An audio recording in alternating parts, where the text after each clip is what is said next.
And then, Max, if you'll be kind enough to start and introduce yourself, we'll go around the room. I'm Max Bradford with the Arkansas Forestry Association. Arnold Hamlinski with the Arkansas Timber Producers Association. Larry Bachler with the Arkansas Timber Producers Association. Tyler Alkner, Arkansas Farm Bureau. Yeah, here we are. Just joined up with Arkansas right here, so. John Pitt, District Forester on the mountain. Lucas follows the Democratic Gazette. Thank you, sir. It's Andre, just started working for the forestry of this home. Dylan Johnston, I also just started working for the Forestry City. Like our back over. Elsa Albert, field school for the agriculture department. Filled in for Lucy. Got good shoes to do. I'm Alex Cole, I'm the recipient for the Future Forces of Arkansas. Mike Lazier, Dean of College of Forestry, Ag Natural Resources. Sherry Slifer, Department of Agriculture. Eden Massey, Agriculture. Kim Jolly, Arkansas Forestry Division. I want to thank everybody for being here. Everybody's welcome and we'll get started. First order of business is approval of our minutes from our January 24th meeting. That were emailed to you in your packet. Can I get a motion for approval? Make a motion. Second. First by Mr. McAlpine, first by McAlpine, second by Cowline. All in favor, please say aye. Aye. Any opposed? The minutes are approved. Okay, as I understand it, Tom Harrington here. So, you I would introduce Tom. Okay. Tom will be taking over as our registered forester coordinator for continuing education, for relicensure for registered foresters in Arkansas. And he had a little bit of surgery about a week ago, so he's not with us this morning, but he'll be taking that role moving forward. And so I believe this morning, we're probably just going to turn it over to John. Right. I don't know if David. Yeah, John. Okay, I will give a quick committee report from the Registered Forestry Committee. We met Wednesday. We had, two applications that the committee's recommended for, issue of licenses, Chandler Williams and Zachary Brown. The committee felt that both of them met all the qualifications, for a license to be issued. And that is in the form of a motion for the, commission to consider issuing those licenses. Second. All in favor, please say aye. Any opposed? As another order of business, we did schedule a meeting on June 10th. And I don't know when Kyle would want to talk about it, but of the new legislation. Why don't I go ahead and introduce those two items? Okay. So you have two bills that I handed you. They're actually acts now. One's 212 and one's 293 or something like that. They involve the Forestry Commission and the Registered Foresters Committee. Senate Bill 249 is the one John's talking about, and it concerns violations and penalties related to forestry to amend the powers of the Arkansas Forestry Commission. Basically, is what we've been talking about, giving this body the authority to apply civil penalties if someone calls himself a forester and denied or violates any of that statute that's in state law. And so what we're talking about doing in June is meeting as a Registered Forestry Committee and putting together a penalty matrix that we'll present back to the commission in July for you guys to approve. The other one is kind of cleaning things up a little bit. It's adding I worked with legal on this one.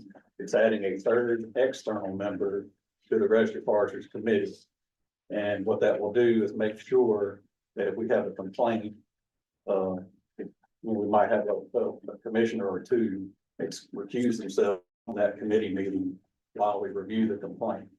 That way they can attend the hearing if it goes to hearing here. You can't do both. You can either be in there or in here. And so we wanted to create some room to move things around and make sure that we're meeting those requirements. And I'll turn it back to you. Anyone before that, anybody got any questions about what I'll just cover? Where does the bill stand? They're both acts. They're both actions, signed it. Okay, I want to recognize Billy Black and thank Billy for helping us with the penalties associated with it, and bringing it to our attention, helping Kyle. So that came up with the last case we had. candidly, we figured out we didn't have the ability to enforce anything, so that's what these acts do. It makes the hearing worthwhile. We had to jump straight to a misdemeanor. There really wasn't that middle step in there. That's what this provides. So as part of that matrix, we've asked the department, to help us pull together other Department of Ag divisions, their penalty matrix for us to have that to work from. Plan to talk to Billy about it, and then also plan to talk to, Plant Industries, because they do. Yeah, let's don't invent the wheel and let's make it real, but let's don't overdo it either. Yep. And that's the summary of our committee. Okay. All right. Ray, a question. Go ahead. So the Kyle, is there one member will be appointed or, But we have Carl and Phil right now. So there's okay, two. so one additional, and does Ray appoint them? Yes, and I'll tell you, that may be one piece of business when we get to the end on the new business. We may want to come up with some names from the commission, who we'd want to approach about this. And, Mr. Chair, I was gonna add, one thing on the Registered Forester Committee. In your, board booklet, right before tab 3 is a notice of a spring foresters workshop. This, you found it in this, and it's, one of 2 continuing education opportunities for registered foresters. A couple of us on the Registered Forester Committee are involved in the planning of this. It's also, we want to thank the Department of Agriculture for being a sponsor of this event. And it's Tuesday, May 6th at Ferndale at the Vines 4-H Center. And all commissioners are welcome. Hey, you did, we get 4 o'clock on that day. I probably did that because I live about 30 minutes from there. Everybody else. Well, Max has the 1 o'clock spot, so, Well, that's sleepy time, but then, Good thing about being a state forest, I'll show up about noon. I'll be there all day. well, Chandler's speaking, and then also Doug Osborne is gonna feature 5 Oaks. Oh, good. So he's gonna be on the program. Fantastic. Yeah, there's a really good line. Thanks, Peter. Let me know that. It's 4 o'clock, and I gotta leave one time, but then. We agreed to help sponsor this, so we kind of brought the Registered Forestry Committee back into the loop by bringing the department in to help sponsor the event. Like the board registration forestry used to do. Glad to do that. Okay. You wanna, Okay, new employees, if you would stand up when I call your name, Dylan Johnson. So Dylan is going to be working in Hot Spring and Saline County, correct, right? And certainly glad to have him on board. He'll be helping John Cook out and filling our forester vacancy down there in that part of the world. And there's a lot of fire, there's a lot of urban, and there's a lot of timberland down there. So really appreciate having you on board. Thank you. Alexis Mondragon. Alexis will be one of our statewide foresters. He's a graduate of UAM and comes highly recommended to us from UAM. And he will be serving with Chandler Barton, forest health specialist, working on cost share programs in Southeast Arkansas and cost share assistance and probably dive into forest health a little bit, being that he'll work with Chandler. We're actually probably will be looking, Dr. Glazier will be looking at putting Alexis in that office at the forest health center. If we can, so. And then Daniel Moore. Daniel, so Dave, I have to tell you, Daniel's a Mississippi State graduate, which makes him really exceptional. And I'm well aware of that.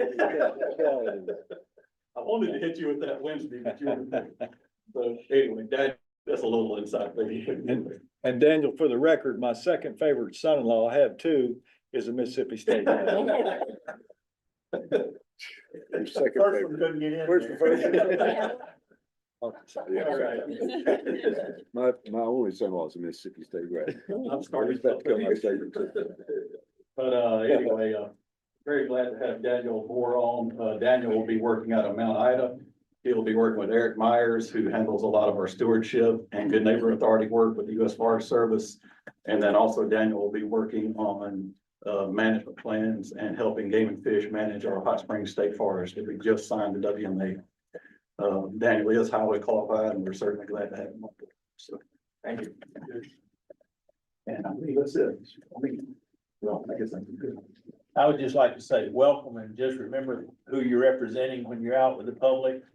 We can't have too many friends out there. Never forget that. Okay, For the future. go ahead. If you got. Sure. So, as you know, we have the Foresters for the Future Scholarship, which is a scholarship the department supplies to the, UAM College of Forestry, Agriculture, and Natural Resources. We do one scholarship per year. And, this year, Alex Cole, who's here with us today, is a recipient of that. And if you guys want to come on up. Kyle Holmes is graduating this year, and we did hope to have him here today. But, he had a family trip that he couldn't get out of, and I think they had a vacation or something planned, so, I do want to recognize Kyle for his 4 years of work. He, interned with us for three years, yeah, and he'll be going to work with, DDK here in Little Rock. So certainly want to congratulate Kyle on that accomplishment, and, he'll be our second graduate. And I'll turn it over to you. Okay, I've seen Kyle interact with the forestry division guys at the Monticello office. I guess they nicknamed him Gumby. Gumby. Real small. Tall, skinny guy. But they said so affectionately. And like y'all said, we have our newest Foresters for the Future recipient is Mr. Alex Cole, who comes to us from Hamburg. Also did some time in the Marines, actually served in Afghanistan before joining us at the university, and I'll give him the floor here, talk about, give you a little introduction to it. Hi, everybody, I'm Alex. Like Dr. Blazer said, I'm from Hamburg. Grew up there, went to school there. My family's from there. Like I said, I left home right out of high school, going to Marines. Had some good times and bad times too. He's over or understating that a little bit. In both directions. Yeah. Alex served our country very well. I'm very proud of him. I deployed with 2nd Battalion, 1st Marines to Kabul during the evacuation back in 21. That was a interesting and strange place. Came home and kind of just wanted to figure out what I was doing. My family has been in the woods working, logging. He's actually in the process of starting his own company now. And after the Marine Corps, I decided I wanted to try to use my brain a little bit more than my body. So that's why I'm here. And A little bit of folks. yes, sir. Well, Alex, he has a family. He's not really your traditional 17-year-old straight out of high school. He's a mature man. And we're really glad to have you on board. Yes, sir. I appreciate it. Congratulations. Yeah, thank you for choosing forestry too. Yes, sir. All right, thank you. Thank you. All right.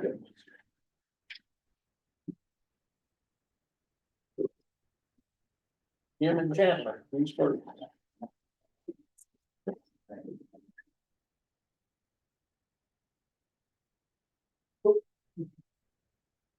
Yeah, I need to say something about Jim real quick. You notice he's got a play toy, he's got that scooter. Jim, he takes on a lot of challenges. And one of the challenges was getting some signage up for the WMA at Hot Springs State Forest.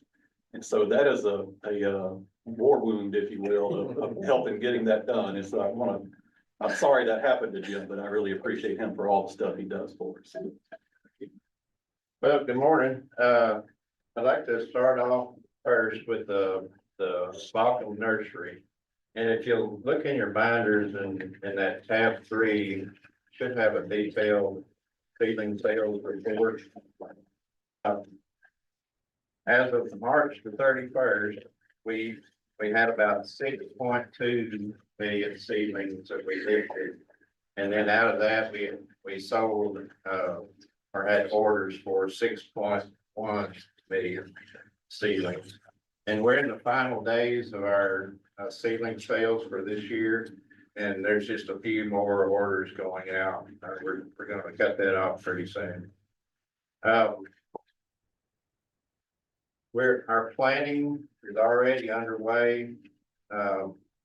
Before we plant, we fumigate the area that we're going to plant. We use methyl bromide for that. And this picture to the left shows, the the plastic put on before the methyl bromide treatment. You know, this picture was taken from the north side of Bauckham Nursery. And if, in the west there's Faulkner Lake, and in the foreground that you can see the Bauckham office complex, but those square plastic areas are not, I mean, are what we're using to, prepare the fields for the methyl bromide treatment. What happens is they put the methyl bromide under the plastic, and the plastic holds it down long enough to sterilize the soil so that you don't have weeds and competition for your seedlings. Right now, we've got about 40% of the beds created for planting, and as they're created, then they plant them soon after that. We're making good progress on our Bauckham restoration area. It's in the northeast part of Bauckham, and the object of it is to clear it out and then into production. And so areas that we're working on are the red and the green. And just for reference, on the next slide, you'll notice there's a pond between the red area and that orange ditch, and that'll give you some reference for the next slide. That's gonna be a substantial addition. In the market analysis, we've got a market for that production. Yes, sir. It's gonna be hardwood production, and so we've got a large market for hardwood. We're getting a lot more interest, a lot of always falling off because some of the markets and whatnot. A lot more interest in short leaf, which we have our own seed orchards for short leaf. And then we've signed some agreements with the U.S. Forest Service through Good Neighbor Authority to do some growth products savings for them and other entities as well. So, the good thing about it, once we get it in place, if they feel like they don't have workers that are gonna fill it, we don't have to plant it. It's great. We can grow it too. Sure. I mean, it was just sitting there, right? Usually available asset, right? So, in March, we did a prescribed fire on that area to clear it out, and I referenced that pond. The picture is taken facing from over the pond, looking east over the restoration area. And so some of the areas are wet and they're really hard to drain out, that's part of the point of this restoration, is to get those leveled out. But about 2 weeks before we did the prescribed fire, we had to take care of a beaver dam. They clogged up a culvert, and we took a tire, attached a chain to it, and drug it through the culvert with a backhoe to unclog it. And then you can see the nursery manager there putting snares in to take care of the beavers, hopefully to catch them if they try to do it again. Beavers wouldn't do that. No. Anytime there's running water, they like to. They just like to rebuild it just so you blow it up again. That's right, that's right. You need to catch it before you do it, because if you don't get rid of them, that's gonna be right back, they are. But I've always ran into if your neighbors don't do anything. Yeah, you got to be, if you don't get them caught, We've all got beavers. Speaking of neighbors, I'm gonna have to tell on Bill here a little bit. So I called him, and I said, how's the burn going? He said, well, we got a great burn on the neighbor's land.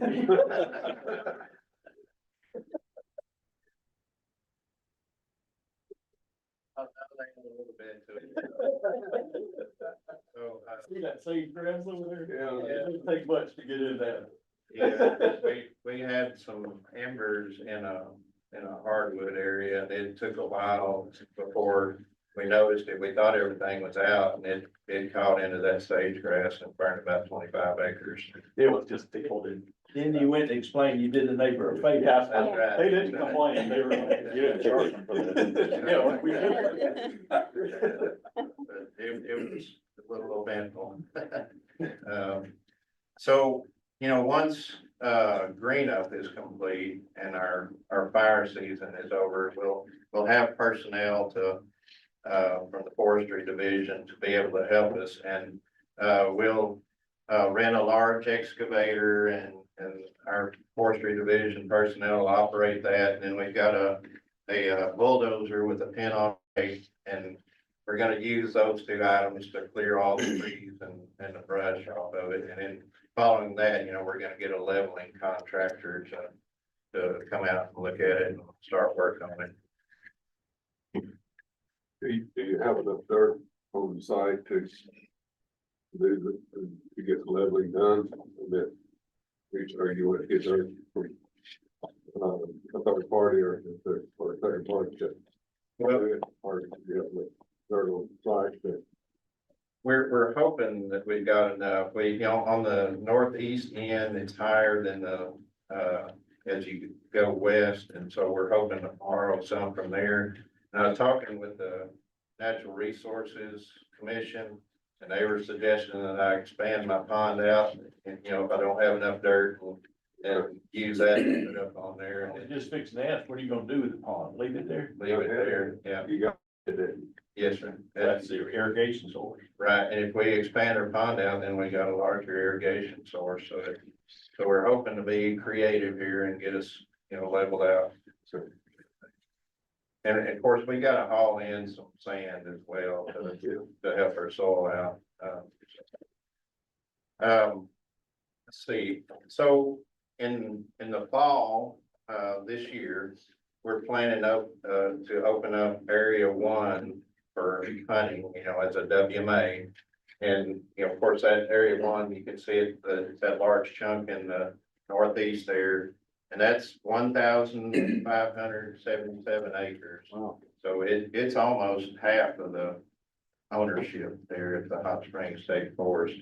And, we've already got lines around that. We're doing an inspection today to check the painter, but, that area is gonna be open for archery. And then there's gonna be a short youth hunt with modern gun as well on there. And the Arkansas Game and Fish plans to advertise that area 1 in June. And so we're getting that ready, and we've met with the Game and Fish on that, so. And then area 2, you see those triangles there, those are corners, and we're contracting a surveyor to help us out with the corners, and then we come back with forestry division crews and flag it using a survey grade GPS to help us on the line. It makes it a lot easier. And then after that, the Game and Fish has a painting contractor that comes in and follows our flagging. And he puts signs up too, and signs are put up every 90 feet. And we got the process down now, and we're hoping to open up that area too soon as well. That concludes my section of it. I'll just comment on area 2 there. That, we'll talk with Game and Fish about how that will look in a WMA, if it's in the WMA for hunting, or, we'll be bow hunting only, because there's some interest in that area to establish trails as well. And so that could be a high use area, being just right outside of Hot Springs and then adjacent to Hot Springs National Park. And so it's okay for us to take a little time to get those lines in, because we really need to look at the goals for that area, the function of it. And then the other areas, they're pretty small. Jim's working on some acquisitions up through there, try to expand those areas to make them more manageable, and again, it's for WMA if we can get those included later on. There's some access issues with some of that as well.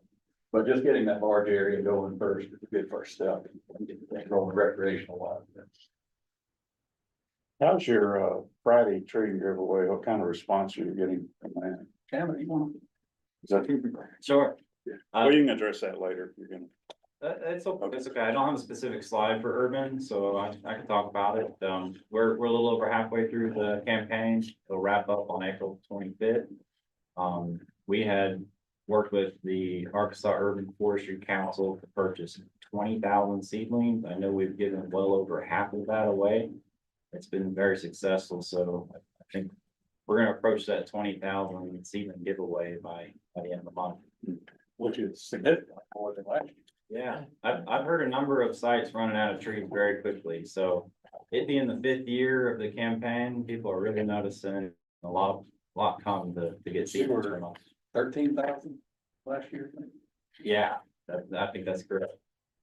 I've had several calls requesting information. Yeah, public loves to plant trees, we just gotta get it to them. Especially free ones. Yeah. I wanna go back with the WMA and make sure that we work closely and get the right publicity and the collaboration between ag and, the game and fish.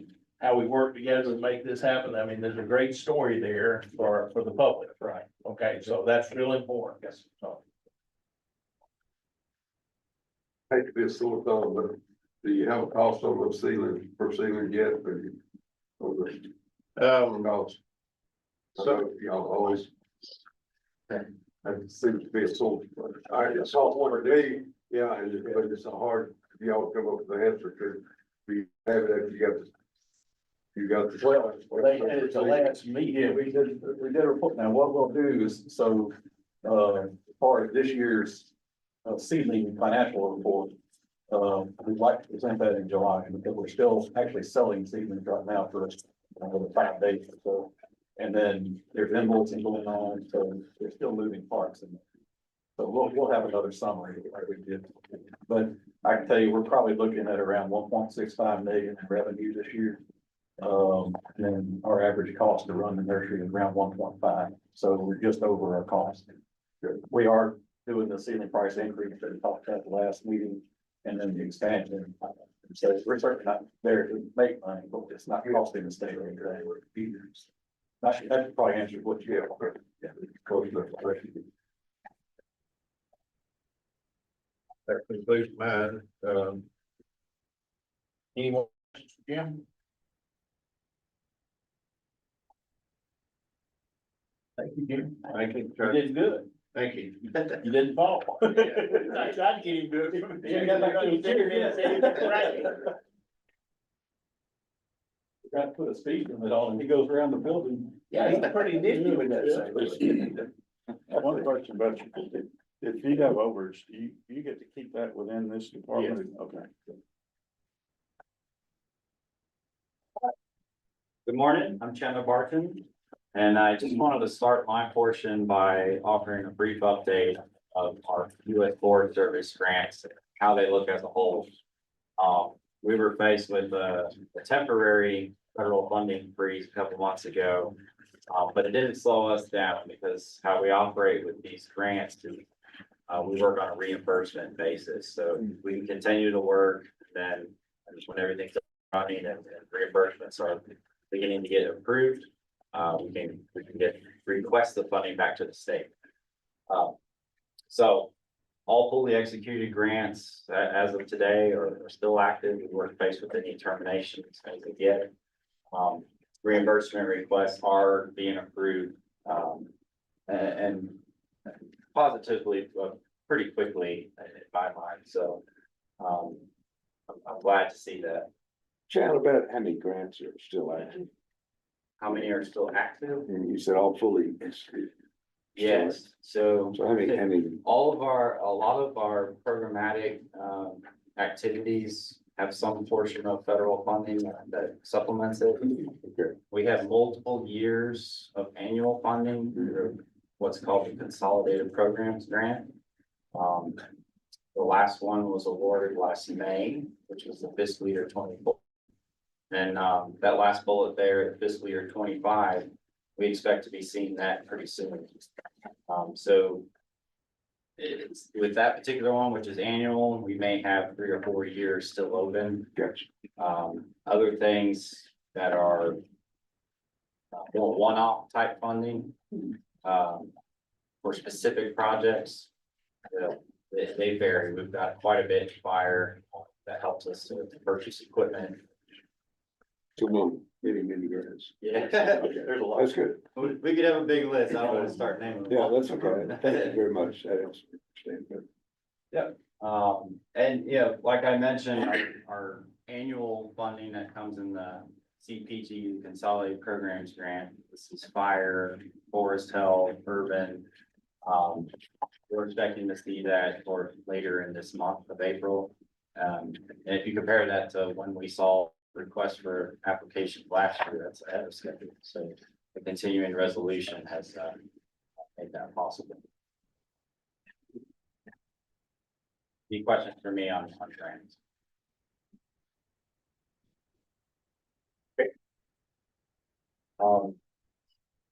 We have a wide range of involvement when it comes to disaster assistance and, my area of expertise in forest health is to be involved in how many forested acres are affected by these events. We start that process by either doing a flyover or analyzing satellite imagery. I just wanted to show you a couple areas of what that looks like, some satellite imagery to detect windrow or down trees. So this area is west of White Oak Lake. A portion of the Poison Springs State Forest is in that view. The tornado in this particular area was EF2 and moved diagonally across the screen. So using satellite change detection, an image before the tornado and an image after, measuring the change. These red and yellow areas start to pop up. So very, very red areas like that are a clearing of some kind. It's unrelated to the tornado event. But these mostly yellow, fading to orange and red are down trees. So we can very accurately identify where the problem is with this without even being on site. So for this particular area though, we did send out resources, flew with a drone to identify what areas were impacted, particularly on our property. I don't have the layer of Poison Springs up here. This darker area along this road here, this is Poison Springs State Forest property. And Darren's gonna talk about that in a little bit with his update. Just to highlight another area, Cave City had a devastating tornado the same day, March 14th. The forested impacts though, were not as major as we might have anticipated seeing the structural damage in Cave City. So definitely down trees across there, but not a contiguous swath across that whole tract. So I don't have the total acreage for you. That'll take some ground truthing to identify where the severe versus light damage is, but this is how we get the process started. Okay. Any questions for me on tornadoes? So once we get the data, do we help the landowner in any way? Or Yes, sir. tell us about, once we understand where it's at, what's the next step as far as the division? What are we trying to do? So,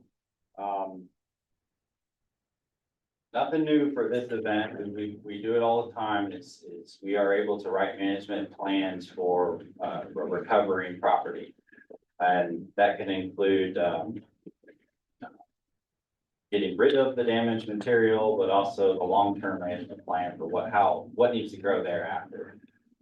So an event like this might enact a source of funding called Emergency Forest Restoration Program that's offered through FSA. So a landowner that's informed that this program exists will initiate the request to an FSA office to start the stream of money to help them rebuild and plant more trees. Where we come in is once an application to FSA has started, a forester has to write a plan. And so we can aid in that effort. We did last year for the tornadoes that went through most of North Arkansas. So making sure that the landowners have access to funding support is how we come. We share this, like, we had 24,000 acres last year.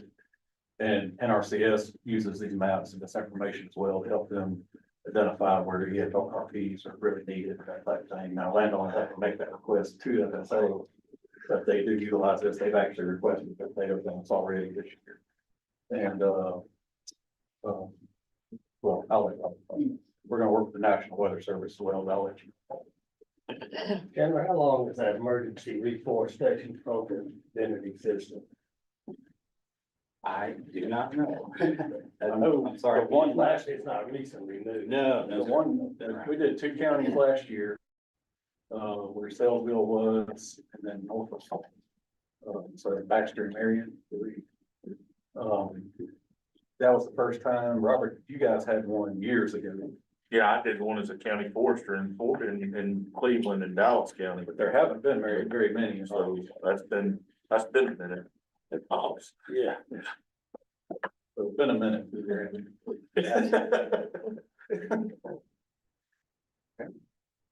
And at this time, I'm gonna do a program highlight. I don't always get the opportunity to talk about the good work that we're doing to ensure water quality on harvest. So I'll start by bringing up that we do have a standing memorandum of understanding with the Arkansas Department of Energy and Environment. And that is simply that any water quality issues that specifically involve forestry will be forwarded to us for investigation. To that matter, John Beasley is our full-time forester that responds to any of those issues that are brought up. And we all know, most of us in this room know that the best management practices for forestry is designed to avert any issues related to the Clean Water Act. So John is quite busy year round responding to logging complaints. He's available to do courtesy examinations even while the loggers have on there cutting trees. He also trains loggers across the state with the help of our Arkansas Timber Producers Association, who are in the room. Thank you much. So John and these gentlemen work closely together to ensure that water is protected. And lastly, the last bullet there, periodically every so many years, we conduct a survey of B&P implementation across the state. Oh, just wanted to point out, you know, to the regular person, that picture may not mean much, but I'll tell you, John is the right guy for the job because he gets excited about pictures like that. And what I mean is that he sees an excellent, well-maintained SMZ, hadn't been cut out much of its trees, and there's also a concrete slab water crossing there that assures that equipment doesn't cause a lot of sediment into the waterway. So, you know, he takes these pictures and sends them to me with excitement. I'm like, yeah, that's a great crossing. So the implementation survey, the last time it was published was August of 2018. We were very much due for a new survey. And in that report, of the 237 tract survey, 93% implementation rates across the state. The lowest land ownership ratings were found on the small non-industrial private. To be expected, I think you're probably getting contractors that may not be as well trained as those that are present on other types of property. I'd just like to say how important it is that we keep these numbers where they're at. And that's the way we continue to operate under BMPs. And training's essential and enforcement's essential. Absolutely. If we don't do if we don't do it ourselves, some folks will regulate us. So. Yeah, and you know, that was my last point on my presentation, is that in Arkansas, we succeed with voluntary BMP implementation. And we're fortunate that the training is effective and water is protected in its practices. So our current survey is ongoing. The 24-25 implementation survey will be wrapped up this year. We're about 65% of the way through all of those tracks. And, John is observing good things out in the woods, but we'll have a official report later this calendar year. Can I go off script? And I'm gonna throw a grenade. Okay. One thing we need to add to this is weight limits. While we're talking about BMB, as a part of that should be weight limits, because if we don't police weight limits, we're gonna be in trouble.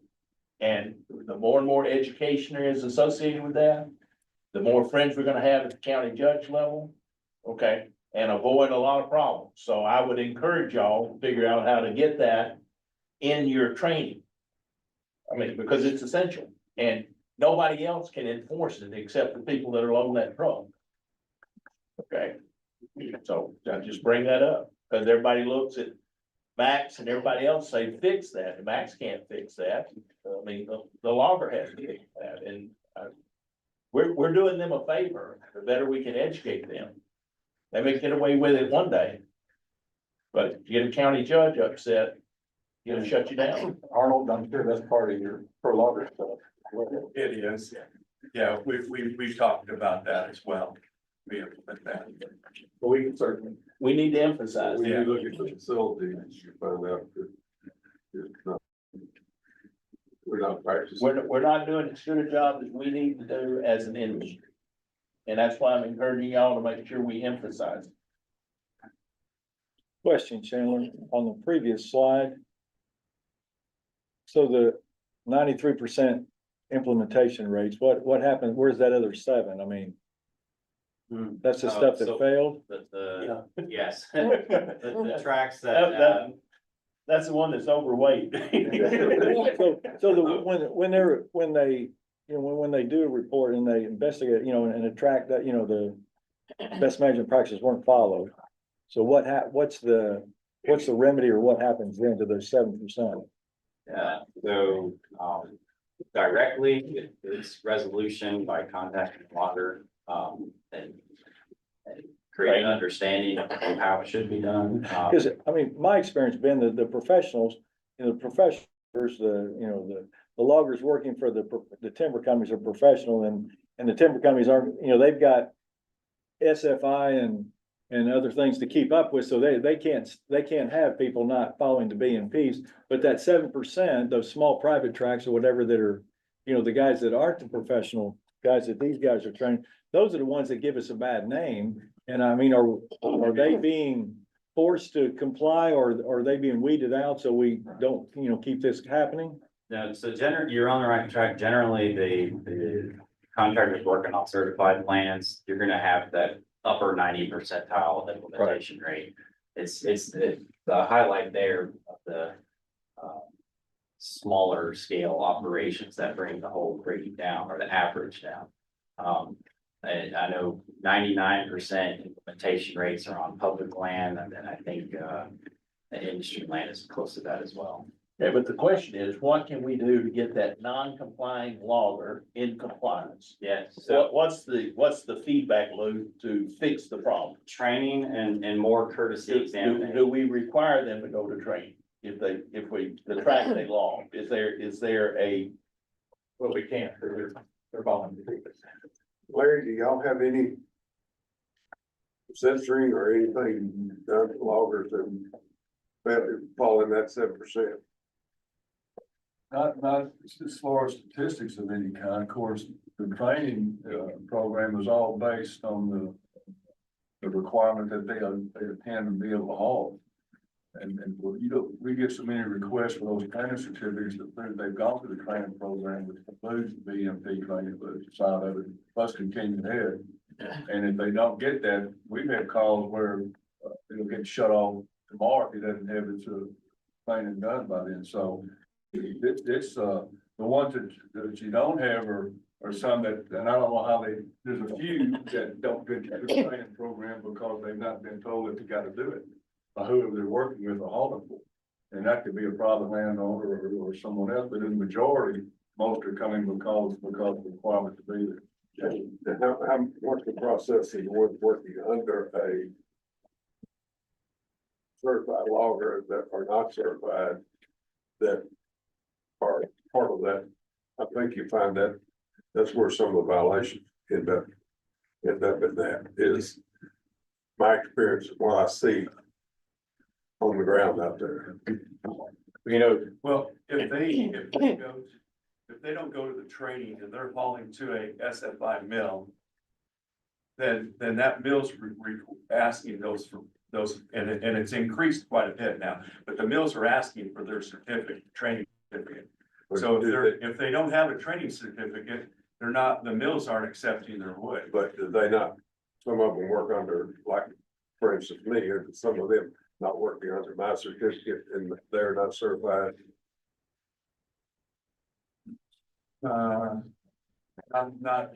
don't find that too many times. I guess that's Okay, possible. I see that happening and Yeah. I just,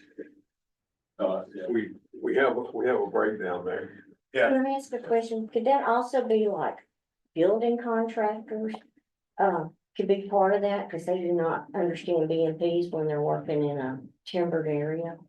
Because we've had that problem where we had a doctor buy 30 acres near us and he didn't follow BMPs and they weren't loggers, they were just people he hired. And it polluted the lake that we're on because, Land clearing is what. yeah, it was land clearing and the city didn't even know, so we had to call the Department of Environmental I don't Authority. know that would be in this. That's why I'm asking, because that was on like 30 acres and he wasn't I following. think for this, a big portion of it are gonna be the small, non-industrial private park landowners that aren't necessarily willingly doing this or knowingly doing this, it's that they're not educated in it.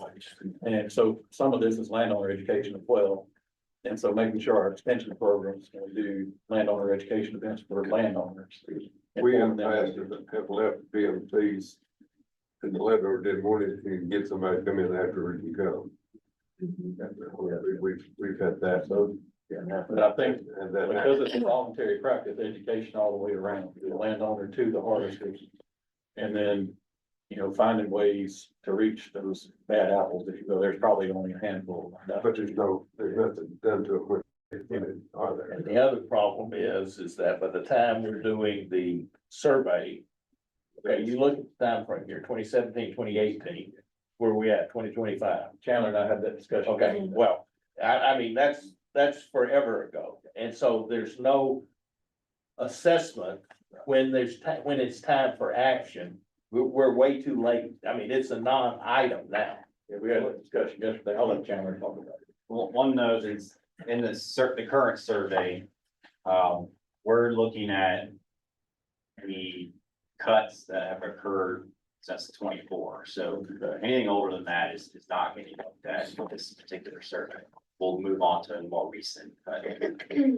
Find one like that.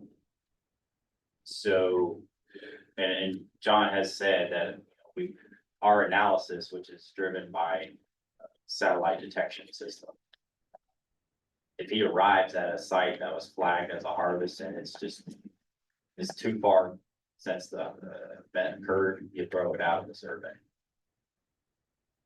The other thing we discussed is having an ongoing annual percentage, not everything, but percentage of the survey.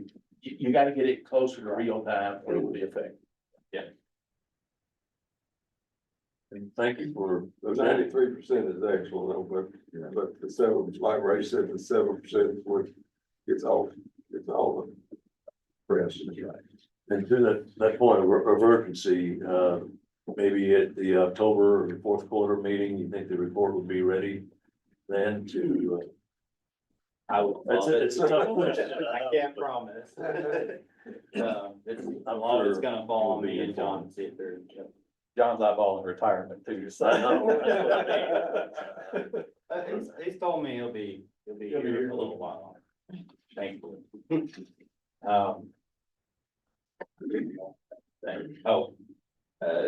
and I had talked about future work. It goes to complaints when they come. Oftentimes they're situations that occurred so long ago, it's hard to resolve. But he really encourages more courtesy examinations, so when it's happening, we can get out there and see what's occurring on the property. Well, it really depends on people. Do what, it is.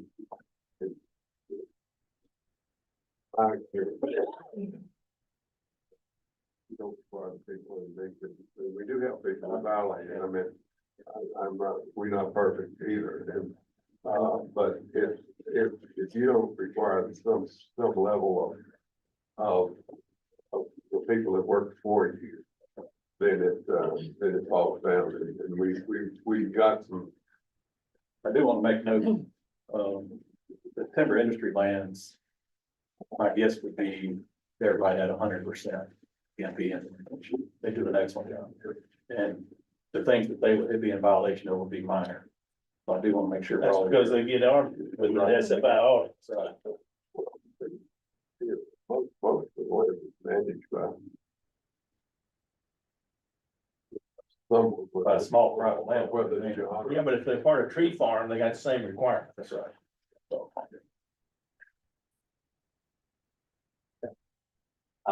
Just wanted to highlight, since the whole subject of water quality is not just BMPs we're working on.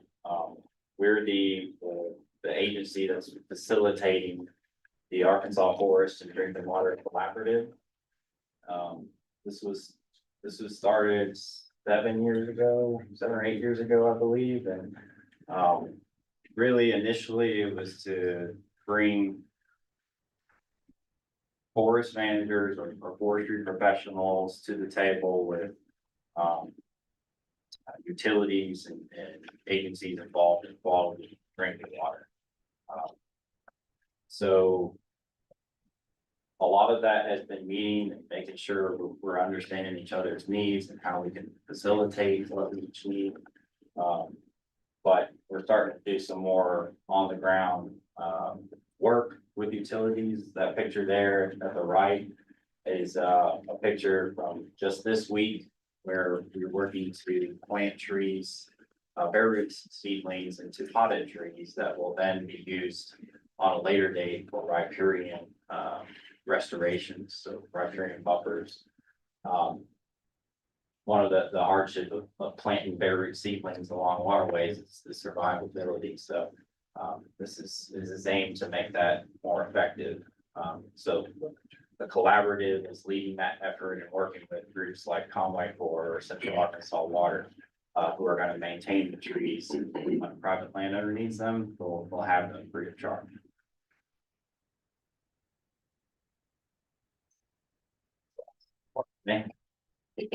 questions for Chairman?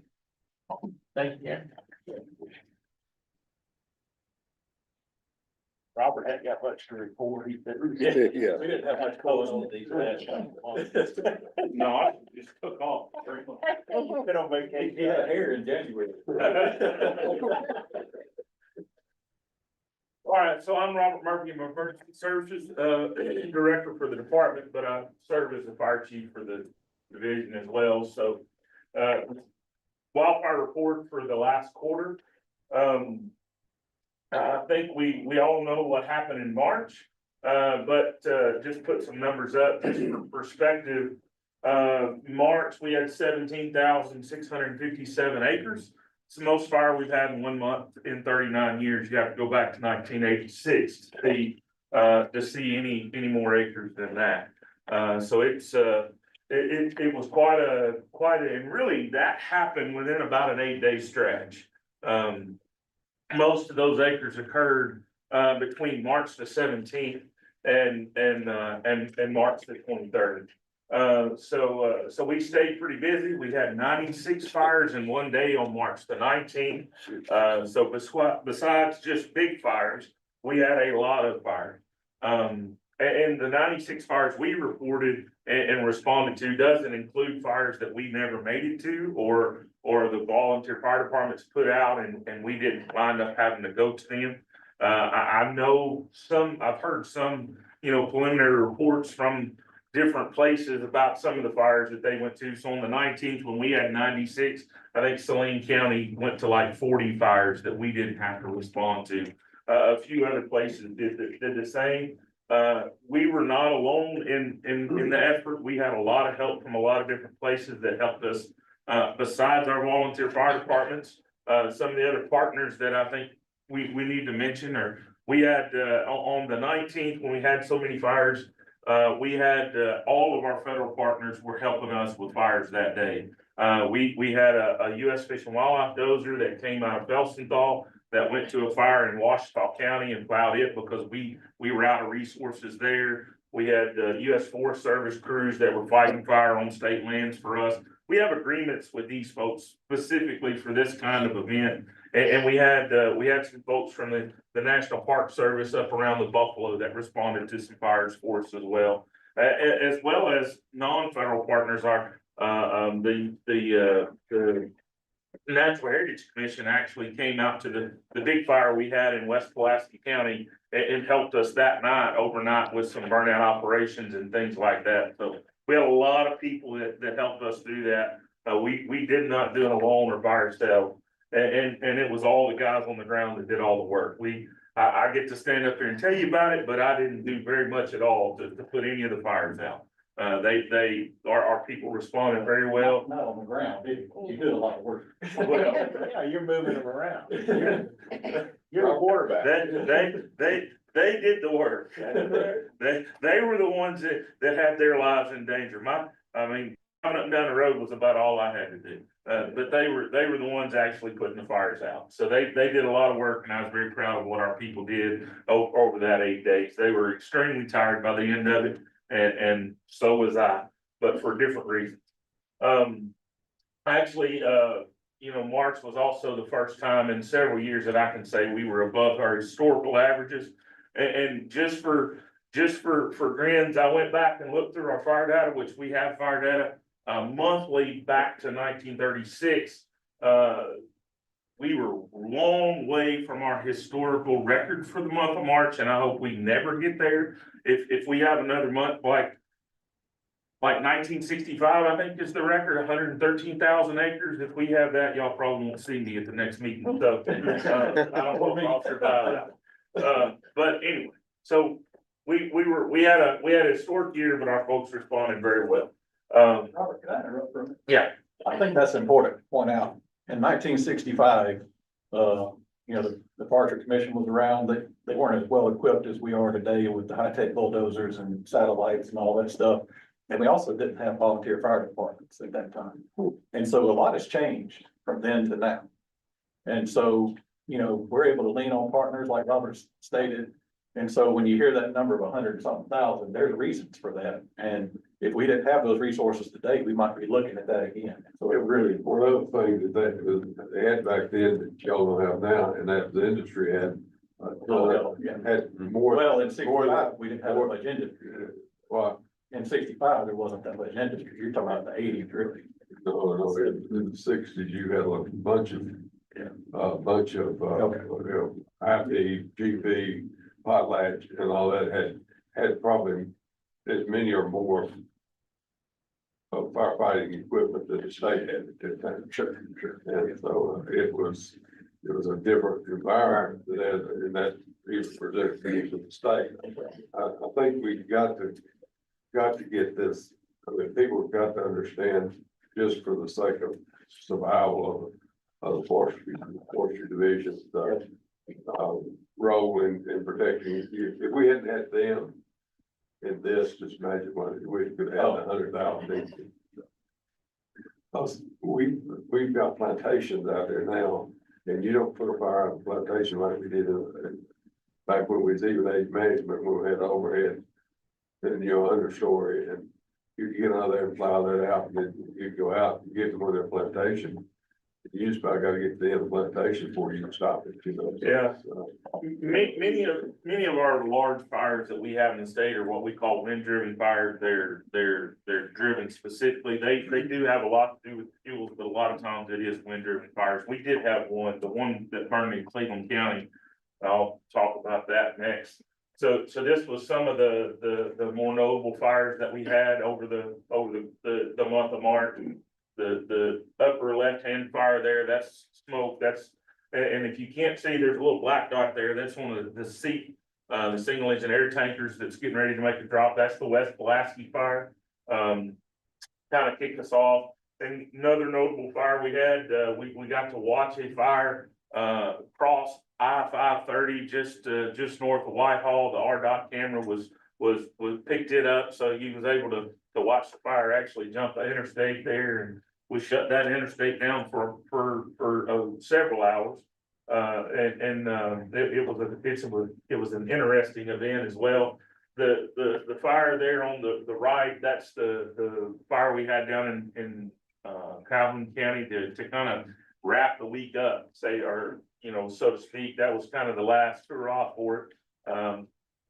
The weather pattern changed thankfully right after that, but that one was 1,805 acres. And when I say it was, we typically have wind driven fires. That fire was not a wind driven fire. That was strictly a fuels driven fire. There was not much we could do with that thing.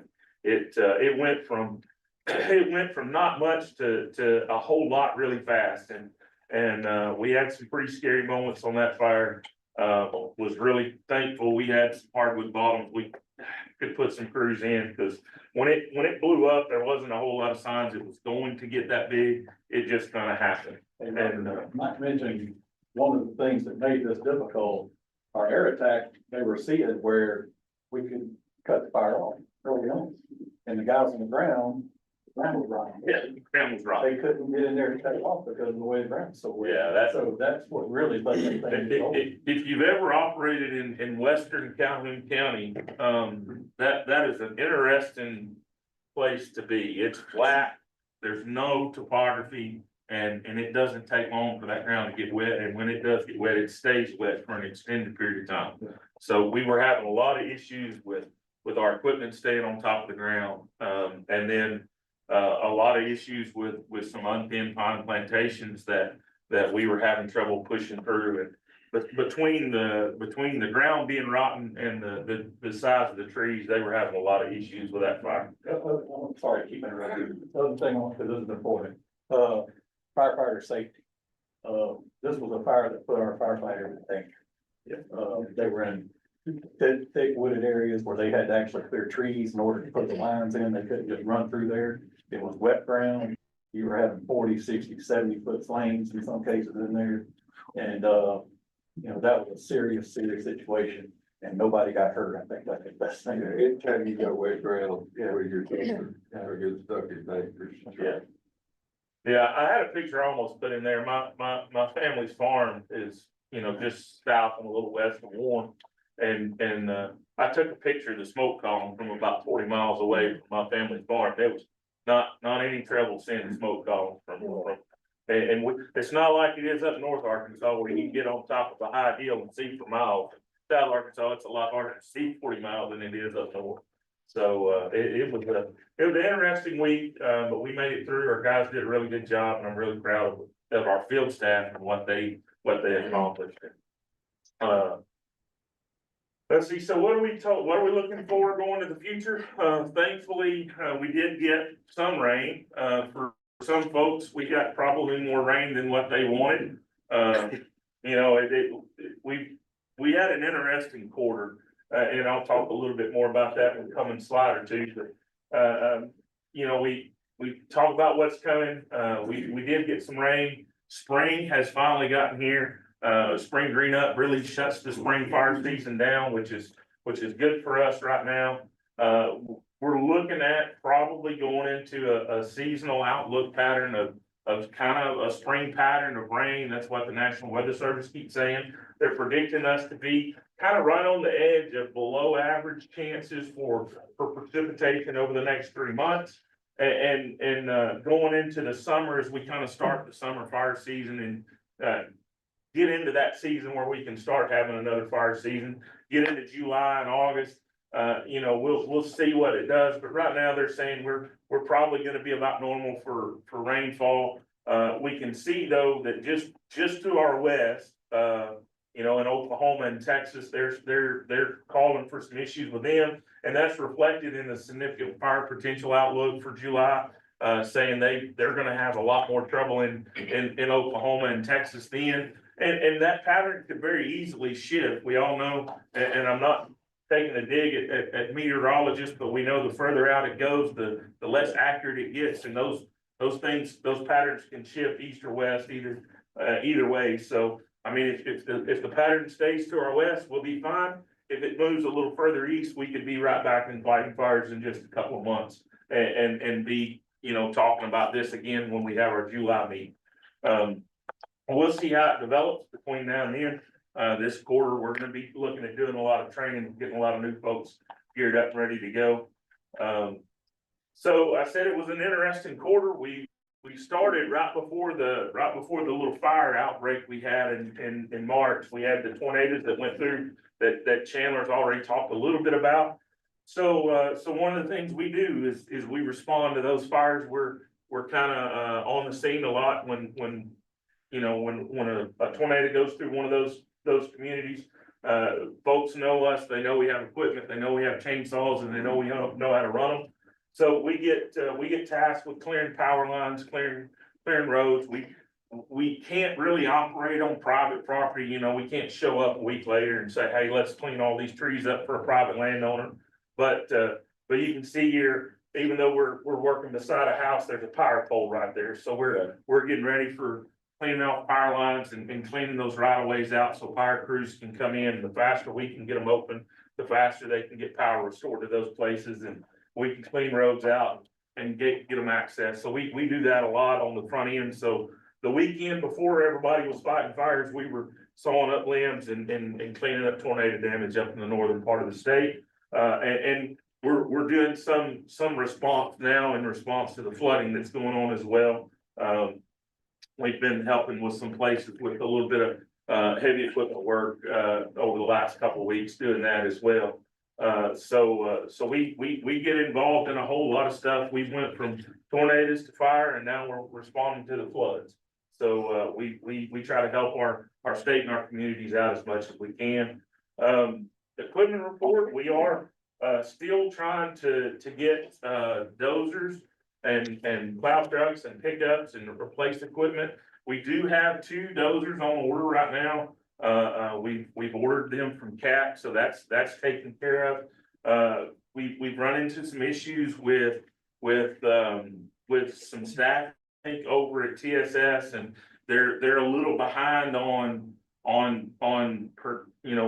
processing some vehicle requests for us, but we're working through those and expect to see those hopefully in the next couple of weeks. We can get those orders in, and we can get our trucks ordered and get our plow trucks out for bid, so we can get all that stuff rolling.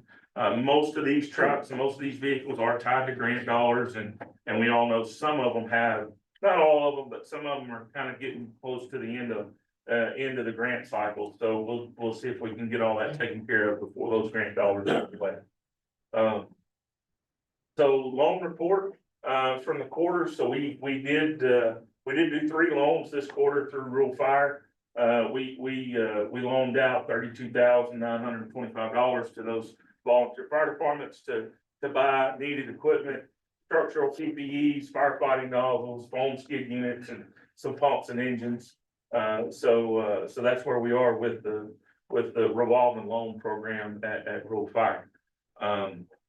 That's the end of my report, unless y'all have some questions for me. I got a question. Yes, sir. Okay, the winds that came through Pulaski County recently, Yes, sir. all the trees that were down on Canton Road, all the power lines that were down on Canton Road, do we assist large metropolitan areas like we would the community? If they request us, yes, sir. So they've got to request you. Do they know how to request you? We work with folks trying to educate all the time. Yeah, I'm not saying that everybody knows how, but we do. And we also try to work with our staff, like our district foresters and our county foresters. If something like that were to happen, to call in and say, if you know you got damage in your county, call and offer. We can't just pick up and go, but we can call and offer assistance when we see a need and go then. The reason I bring it up is an opportunity for people to see what we do. With what happened a week or so ago, with all the trees that were down, okay, it's a big opportunity. And I don't know, we had We had crews, good. That's what I want to make sure of. We don't want to make sure we get credit for it. Yeah. Once the floods started subsiding a little bit, dozers don't float, so we didn't help with the water much, but, we. Well, I'm mainly talking about the trees Well, I on wanted- Canton Road and power. Right, I wanted to talk about the flood as well, though, that'll be on the next report. We have gotten in that we had to agree with the flooding, and then we also helped build a levee up near Paragould. That's what's going on with their current, so, we're gonna help wherever we're called and as best we can, and wildfires are our primary goal, but, and our best suited ability, but, particularly with storm damage, a lot of times, like Robert stated, we're gonna try to help the utility out if they're trying to get a power line, whatever it is, utility wise. One thing we do get a little confusion on is we don't clear yards for homeowners. We're not so frightened if it has to be a public road or something. The rural communities are more apt to call than. Yes. Urban. Generally, yes. Yeah, we have gotten calls and we have responded in some of the larger metropolitan area, Northwest Arkansas. We've done a lot of work up there. We generally don't see much, from Little Rock, but As But big we- as that event was, yeah, somebody should have been calling you if they knew how to call. yeah. That's all I can tell you. All right, when the when the Little Rock Country Club is without power for 5 days, there's a lack of communication somewhere. Okay, and we're talking about power poles that are snapped off. Okay, but I'm talking about an opportunity for us to serve and be recognized for the service on what we've got the resources for. That's all I'm talking about. I'm not trying to make work for you. I'm just telling you, that was a big event. Yeah. Okay, questions for Robert? Robert, we're glad you're in charge. No, sir. I appreciate your confidence, but all I get to do is sit up here and. I'm and sitting take there in credit. West Pulaski County burning, and I'm saying, I'm glad Robert's watching this. Well, Take into consideration too, we have a lot of huge staffing change. We got Yeah. a younger staff out there. Yeah. And it requires the Leadership. leadership to help through those. And also, we mentioned it several different times, those training programs, they kind of get brushed through pretty quick. But those are very important. Very In times, especially like when you're talking about the Galvin County. So you get a dozer in there, and you get stuck. The fire's coming, the fire that you're stuck. It doesn't care. And we train and we do everything we can to prepare our folks, but there's really no way to really prepare somebody for what we're gonna see and do until we see and do it.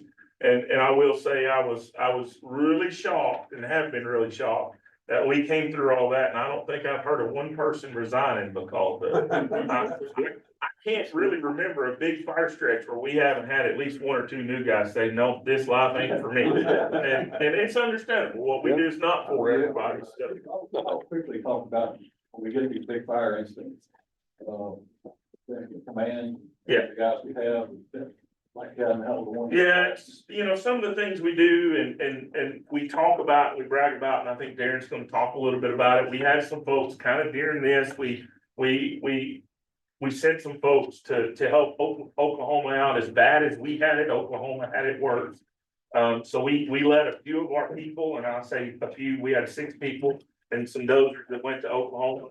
I don't think it would have changed anything that happened in Arkansas if we'd have had those 6 people here, but we sent them to Oklahoma to help them out for a little bit. And, we send people out west, we send people to other states to fight fire. And that goes back to the training. They see things in other states that we typically don't see here.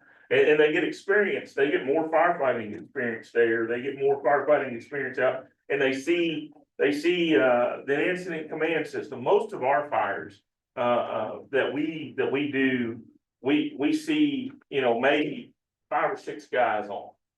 90%, probably 70% of our fires, we probably have 1 or 2 guys on. And we don't get to break the fire down and have the divisions and the groups and have an incident commander that has to manage a whole lot of people. So when we send those guys out, they get to see that in action, they get to put that into practice. And we've got 3 or 4 guys in the state, several that are not been out west, but I trust them completely, but but we've got some guys that are very well qualified, nationally qualified to go out and fight fire. We've got 2 or 3. I know we have 2, that are top level tier, type 1 incident, our operations branch managers for going out. They run very large incidents out west.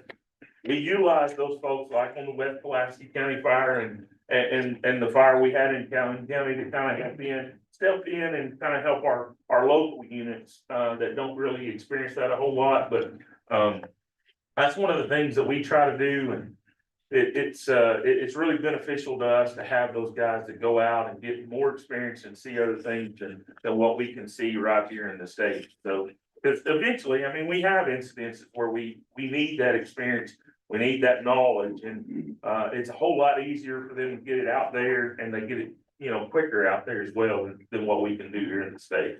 I just saw, because I was out on the Pulaski fire, and that was the largest wildfire I've done on, and media's there, there's a lot going on, there's a lot of homeowners coming up wanting to know things. There's multiple volunteer fire departments. You're seeing this huge column of smoke getting larger and larger. There's a lot of pressure there. And our incident commander out there with our fire management officer, he's one of the top trained guys in the South. And he's like, that's command. And I watched him handle that situation, and he did a tremendous job. And just having those type of people before, those fires don't happen very often. When they do, it's having those type of people on staff, everything. Yeah, so. And I don't mean to slow us down. South Carolina. Yes. I know you're familiar with it. Okay, we know what we dealt with here. Tell me what the difference was and what South Carolina didn't seem to be as effective at doing what they were doing as we were here. You got any comments on that, or? So a lot of what South Carolina was dealing with, it had to do with not just the size of the fire that they had, what it was in, and where it was at. So we're really lucky in the state of Arkansas in the fact that there's not a lot of terrain. There's some, but there's not a lot of terrain that we can't put dozers in.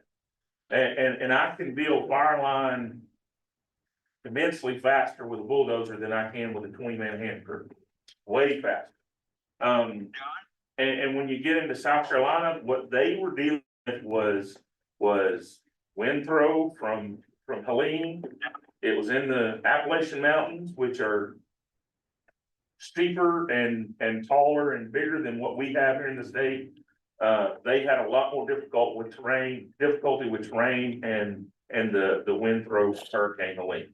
Whenever you've got all those trees wind throwed and Fuel there. that fuel's on the ground And they're all interlocked. So even if we put a bulldozer in something like that, in most states, South Carolina as well, we don't have big bulldozers, right? I mean, we have bulldozers, but what's needed in something like that is a T6, D8s. We don't have those because we can't transport them very easily. So we depend on the 650, 700s, things we can put on the back of a truck. We don't have to get a permit for, we don't have to worry about bridge crossings as much, things like that. Weight limits, we can go where we need to go, what we need to do, and we can do it quickly.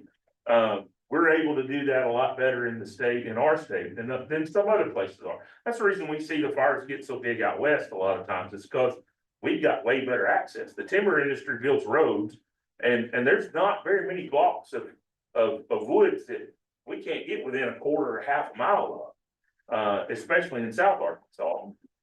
But you get out of Arkansas and get out of the timber industry, and they don't have that. So our ability to get there quickly, and we don't have it now. If we were to have a fire in that tornado damage from last year, it could very easily wind up with something like that in the state. With high winds. Yeah, and simply because we can't operate in that, it slows us down. I was gonna make a comment on that, I believe it was D8. Yeah, They actually had one get into the piece of it, yeah, and they were having a hard time getting around because all. yeah. So it was just a bad It was a situation.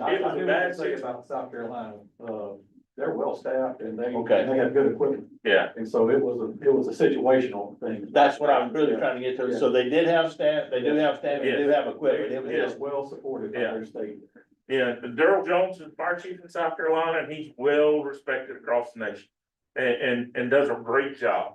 And they do have a lot of equipment. They're staffed and their equipment's very similar to ours. But it was the fact that they were in that storm damage and they're in the Appalachian Mountains, which is steep and hard to work. It was that northern tier of South Carolina, Right. not a whole lot of. okay, so now I wanna talk to the Forestry Commission.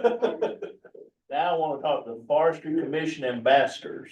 Our job is to educate the people that are in our circles on how important this organization is, this equipment is, and what they do to save lives and property. Okay, and you do that by telling me, most people don't understand. And so take every chance you can to educate people on the resources and their capabilities and the good job they do. So I just encourage that. Please. Yep. Yes, sir. Good job. Thank y'all. Hard act to follow there. Can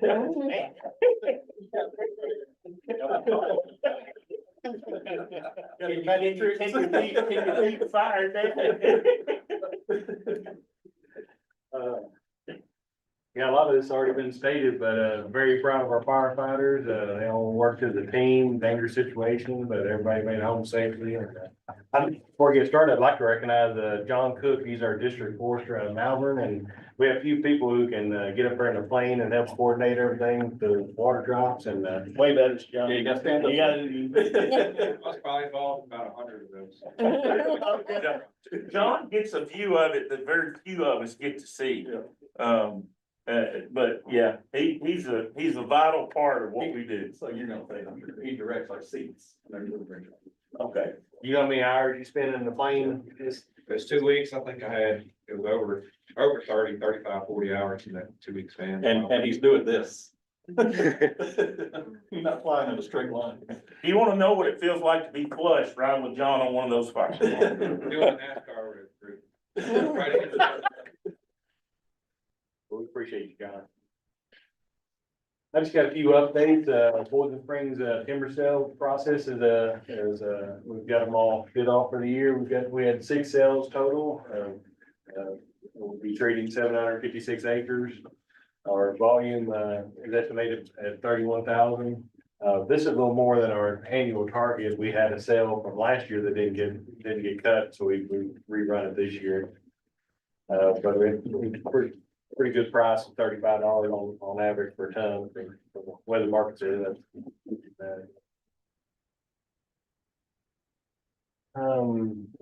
Bullet Springs didn't escape the tornadoes of March 14th with Chandler City.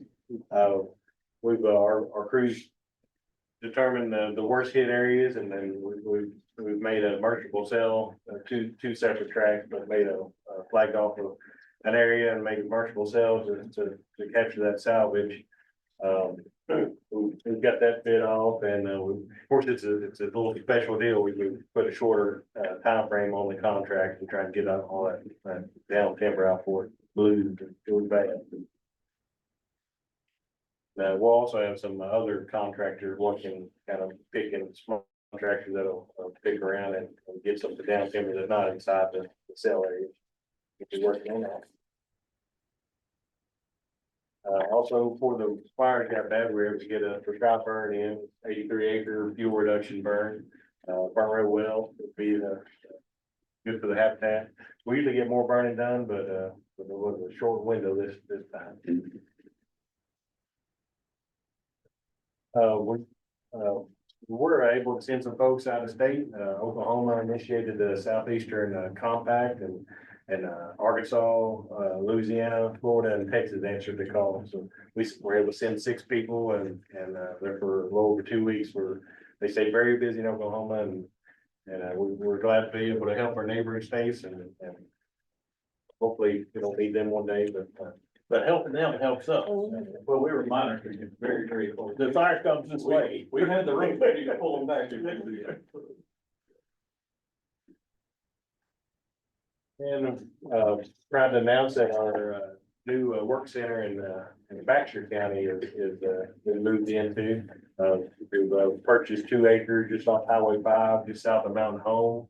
It had a shop, a nice shop on it already, and we purchased a new mobile home for the office building. This is all grant funded through ANCRC.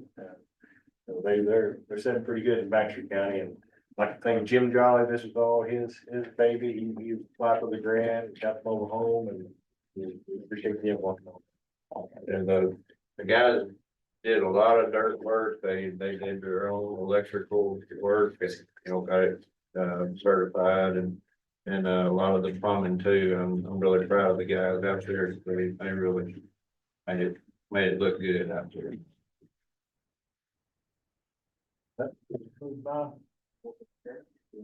Questions? Thank you, Ben. Hey,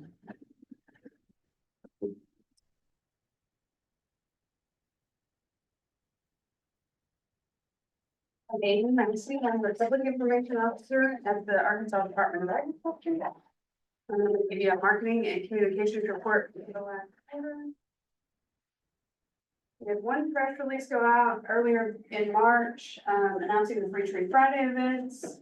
We'll have a second press release coming out next week about the Forestry for the Future Scholarship. Media coverage during that window where we had all the fires, March 12th through 26th, we provided 10 interviews and responded to approximately 40 media requests. 40 of those were related to the fires. And then Travis Hale, who oversees the Firewise program, he was on the Voices of Forestry podcast to talk about the program. That was episode 61. If anyone wants to check that out. And then on social media, we posted a lot of information on wildfire response and information, prescribed burning courses, all the Free Tree Friday events we've been posting every week with the different locations. And an upcoming Arkansas River Valley Wildland Fire Academy. We'll also be on site there taking photos that we'll put on social media. And then employee highlights throughout the quarter. So that concludes my report. I'm happy to answer any questions. no drones near fires. You're talking about private folks or?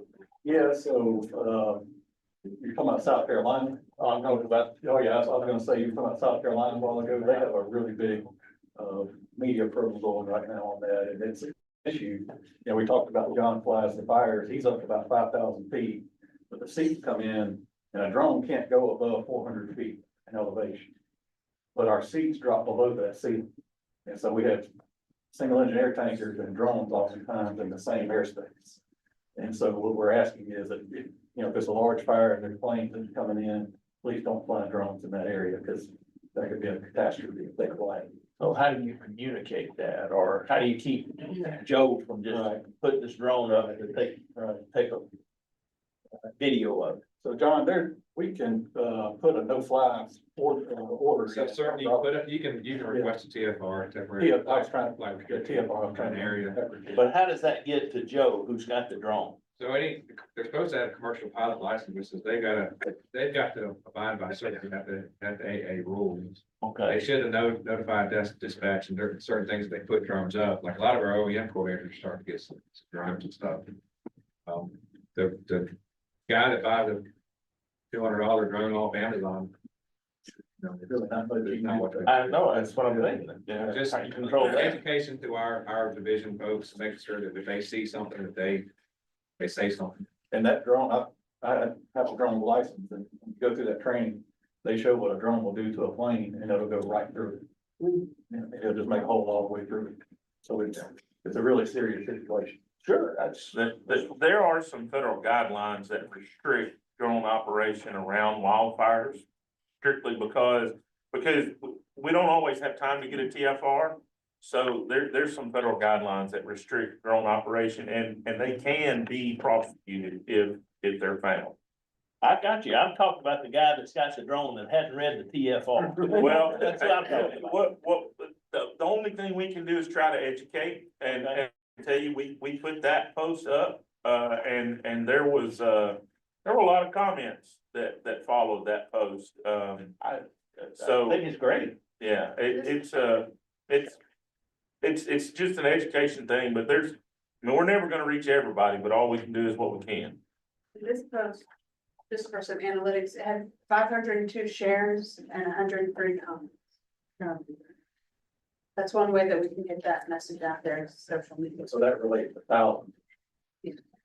Okay, what I would encourage you to do too, when we're talking about burn bans, you know, we all advertise burn ban. I would also find out a way to start advertising this sooner before the fire's there.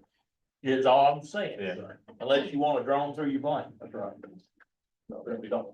No, nobody does, but, yeah, because the person that does it probably doesn't even know he's doing it. He's just trying to get a bit.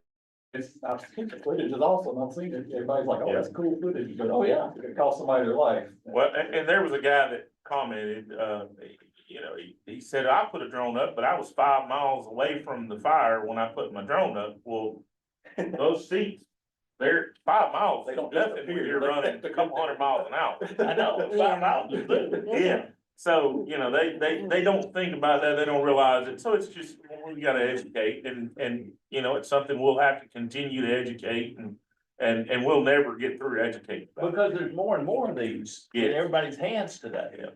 Okay, and everybody's wanting to get the video to post it. Yeah.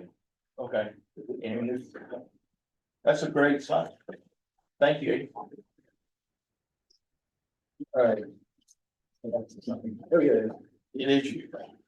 Yeah, I'll just I handed out to everyone, the summary, doing a little bit different, in the past spreadsheet that was kind of, had a lot of information on it. So what I want to do is just summarize things a little better this time.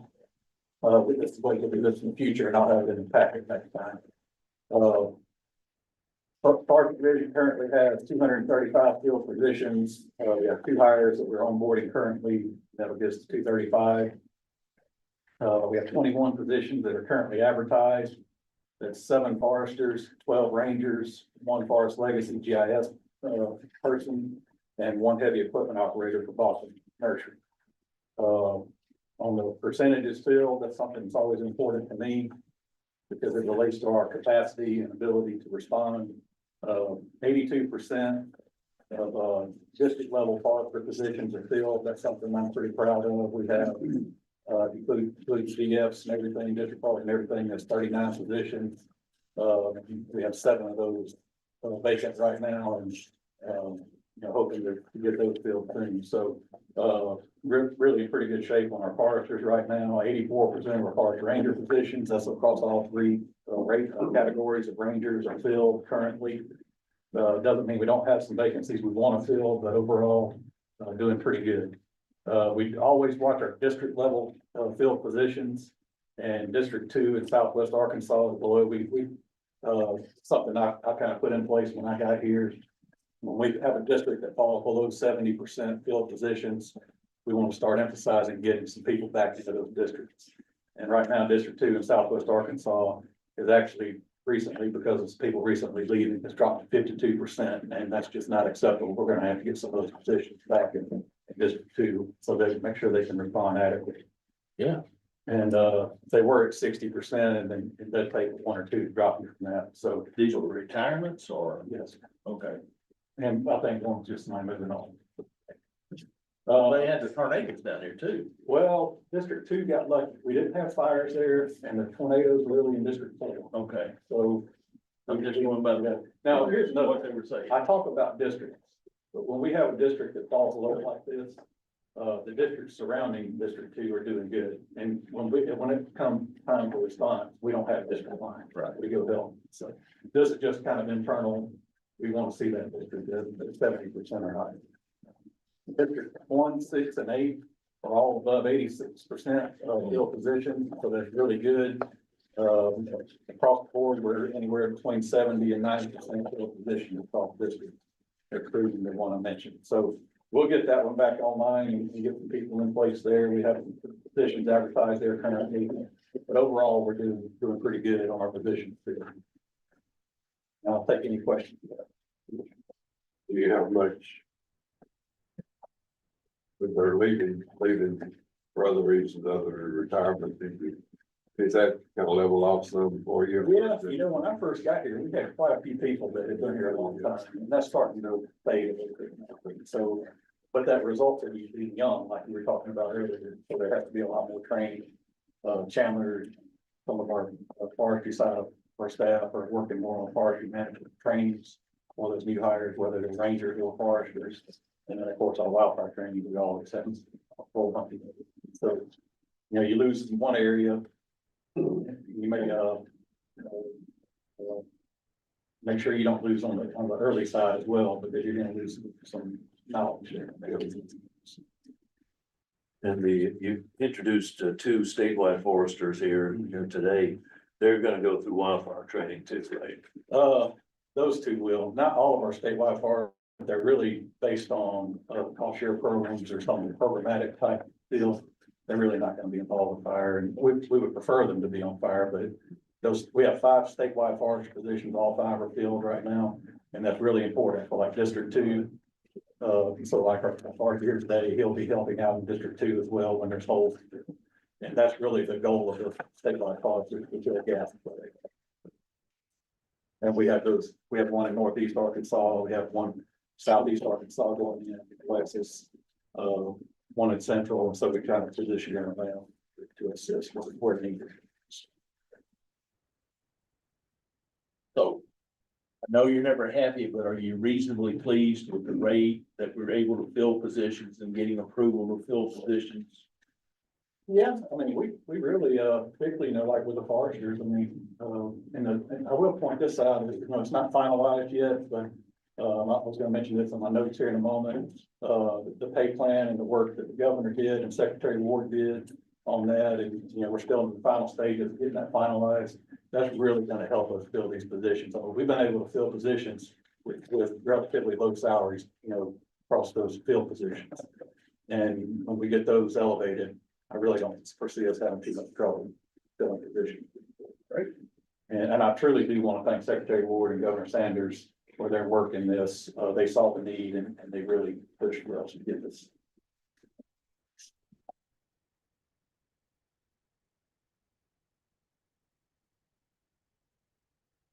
Fiscal report? Okay, total resources Wait, provided. you're gonna come up here? Yeah, you get to come up. You didn't want to. I know you Take the didn't easy way out. They run me off, but I didn't make you come up here. Again, Jim Jolly did it on the. yeah. Tell a Newsom not to be gone. That's all good. The total resources provided, so far as of March 31st is 26,974,708.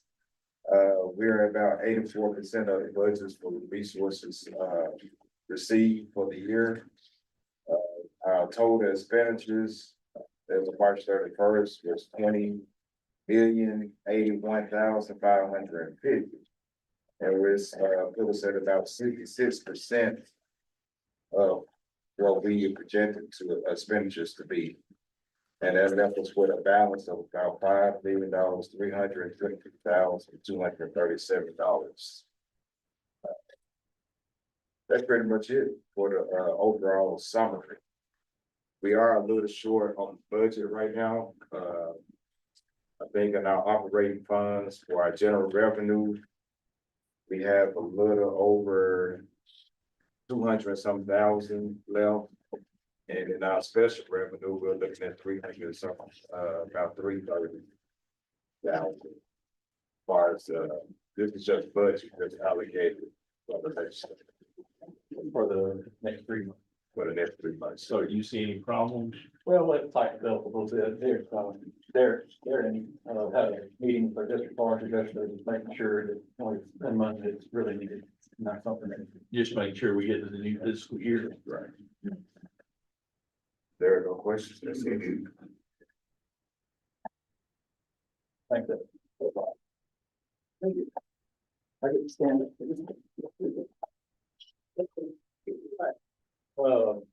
Getting close to lunch here, so I'll we really had some good discussion today. A lot of it was what I was gonna say up here. We're very proud of all the work of our staff and what they accomplished during March and April. You saw the efforts and the emergencies, statewide emergencies that we saw across the state, this year. And so really, proud of our folks and the work we did. It was stressful, but we got through it. It was a big learning experience for me.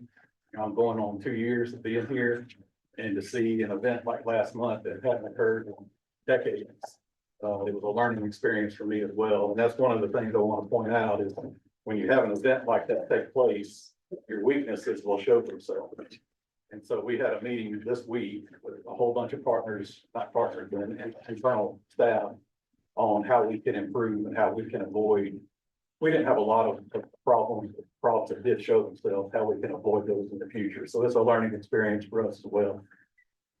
Certainly appreciate Robert and his work. He's invaluable to me during the wildfire events like that. Mentioned the tornadoes in D8 and D4, flooding, which we've assisted across the board. And I do want to state that Secretary Ward and Governor Sanders stayed in contact with me constantly during the statewide emergency. These were state emergency events, and both of them stayed in contact. Secretary Ward was in on our ops calls. He was staying involved with us. They both supported us through all of this, and I just wanted to take this time to thank them for their support. It meant a lot to us, knowing that we had that support through this process. Mentioned we continue to work on securing the pay plan. We're getting close on that, and look forward to having that finalized here real soon. I talked about the legislative items already, so we don't need to mention those. I'll just end with Secretary Ward, the National Association of State Department of Agriculture. He's the president of that now. We're going to have a forestry tour that they're putting together from a group from Great Britain. And that's going to be May the 1st and 2nd. And we're putting together some stops, and I want to invite all of the commissioners to pieces of that.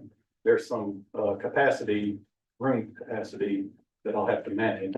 And so I may not be able to have everybody there all at once, but I'm going to try to reach out to you guys for certain events during that tour to see if you could join us. And there may be, it's Monticello, we might be able to have everybody there. I'd let Dr. Blazer actually talk on that. Yeah, we have at least a 50-person capacity for the May 1st stop at our conference room in the Forestry building. Yes, on May the 1st, the first stop will be at 2 a.m. and they're gonna have their centers present themselves. So the Forest Resources Center, the Forest Business Center, and the Forest Health Center will all make presentations. And I will go ahead and say, yeah, everybody's welcome to that. That'll be at 10 o'clock on May the 2nd, also. And I'll send out some more information. I think Secretary Ward's gonna send out formal advice to these things. So not my gig, so I better be careful with all I promise. And helping put this together, obviously, because it's a forestry tour.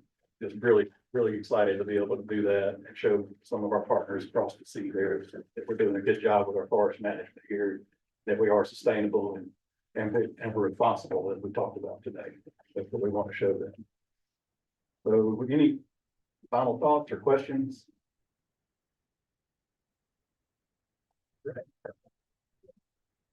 Kyle, thank you for the job you're doing. Thanks. Any old or new business? I don't have anything. Anybody? Where we just have that, we're gonna get some names for a potential add to that register. Oh, yeah, the third number. I have original. Yeah, I have one. I haven't asked it yet. Used to be in Darren's position, but he had a ton of institutional knowledge and registered party knowledge, and that's Larry Nance.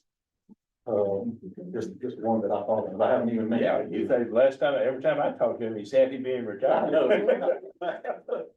But, and if you have somebody else, I mean. I would be happy with Larry Nance. If he, I was thinking of Scott Meek. Yeah. Who's with Green Bay. He had been on the Registered Forestry Committee before. I think we should probably get several people, see their interest, and then maybe let's talk about it or something. Yeah, whatever y'all want to do. So who's got the ball and who's gonna do what? I can help. If you guys just wanna, if you think of someone, to shoot it to me. And I can reach out to. You know, Scott. Okay, so you're gonna talk to Larry, you're gonna talk to Scott, And if there's anybody else after this, if you just email me, I'll let you know. but within what time frame? Let's constraints on it. It's by Wednesday? We're gonna have a meeting June the tenth, I believe. Is that correct, Pete? Register Forestry Committee is gonna meet June the I tenth. think so, yes. That's a I'm not long- sure. That's a long time. Right, well, so here's the thing, the way that's written, you're the one that makes that appointment to the committee. And so I, well, I'm not gonna be the problem. here's what I would like to do. When this bill went through, I did get questioned, and he was okay with it. He questioned one person making that nomination, and so I think if we get some names, and maybe at the July, I don't think this is a rush on this. I think if we came in July and we all kind of agreed on it, I think it would be a good look at some of our senators. I don't know. I just wanna make sure that we've got a night, that it doesn't get put on the shelf and we wait to the last minute, and we hurry up. I just So I don't, can get the I process. want y'all to get the name and, And are they willing? yeah. Kyle, I'm not assigning it to you, obviously, but No, no, if you would talk with the people and then come back and after you've talked with them, maybe you can say, I've talked with them and I think, you know, Larry would be the ideal one or something, and we can, Right. you know, do that. For having a Zoom meeting, it all depends on how fast y'all wanted to get it filled. I can work with Linda to get us in. It is. I don't think it's a huge rush. It's a conflict. Unless there's a problem. June 10th. Unless there's a complaint, that's when there's a That's a huge good point. Yeah, they virtual on here. We'll do Okay, that. so anybody's got a recommendation, get it to copy. And then we'll be waiting on you to come forward with the recommendation and go forward, okay? And that act becomes effective. Is it July 1? I think it's July. Terry, do you When the When that new emergency their official, I think it is. you'll have one. Well, it doesn't have emergency. Would be 90 days after sign it out. There you go. Yeah, you know how that works. There you go. You seem to- Well, you know, It doesn't have you know, emergency. you don't put the forestry terms on us now. Yeah, okay, anything else? Okay, I want to remind everyone, our next meeting is July 11th at 10 o'clock here in Little Rock. Make sure you got that on your calendar.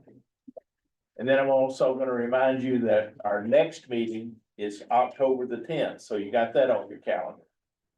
So. Okay? Darren, is lunch here?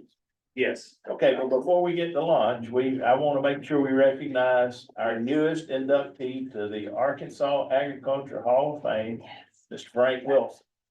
Frank was all dressed up, gave a great speech, and represented forestry well at the luncheon. And Frank, congratulations, we're proud of you. Well earned. It's an honor to receive that. So, thank everybody for their support. Appreciate it. You know, I was thinking, Frank, maybe in December you could throw a party or something. Barbecue sounds good. Okay, does anyone have anything else? I do encourage everyone to stay for lunch, if you can. Meeting's adjourned.